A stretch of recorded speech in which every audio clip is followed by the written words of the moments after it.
আল্লাহ নবী সাল্লাল্লাহু আলাইহি সাল্লাম বলেন একজন সাহাবী অর্ধ মুদ, মুদ মানে আরব দেশের একটা পরিমাপ, এটা 2.5 কেজি, 2.5 কেজির মতো, 2.5 কেজি আটা বা গম যদি কোনো সাহাবী আল্লাহর রাস্তায় দান করে থাকে, আর তোমরা যদি পরবর্তী কেউ আইসা উহুদ পাহাড়টা পুরা স্বর্ণ স্তূপ আল্লাহর রাস্তায় দান করো, তাহলে সাহাবীর ওই 2.5 কেজির আটা বা গমের দানের সমপরিমাণ মর্যাদাও তোমরা পাইবে।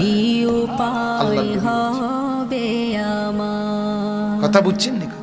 এই পরিমাণ দাম সাহাবী। হযরত আব্দুল্লাহ ইবনে মুবারক রাহমাতুল্লাহি আলাইহি একজন বড় বুজুর্গ ছিলেন, মুহাদ্দিস আলেম।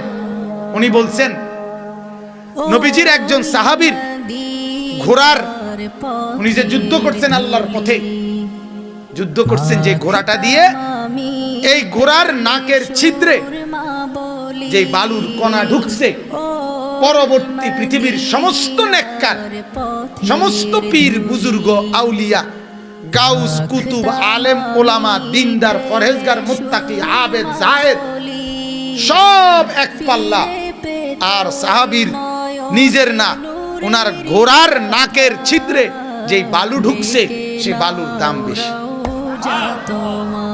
সাহাবীদের রাসূলুল্লাহ সাল্লাল্লাহু আলাইহি সাল্লামের সংস্পর্শ প্রাপ্ত সাহাবিয়া।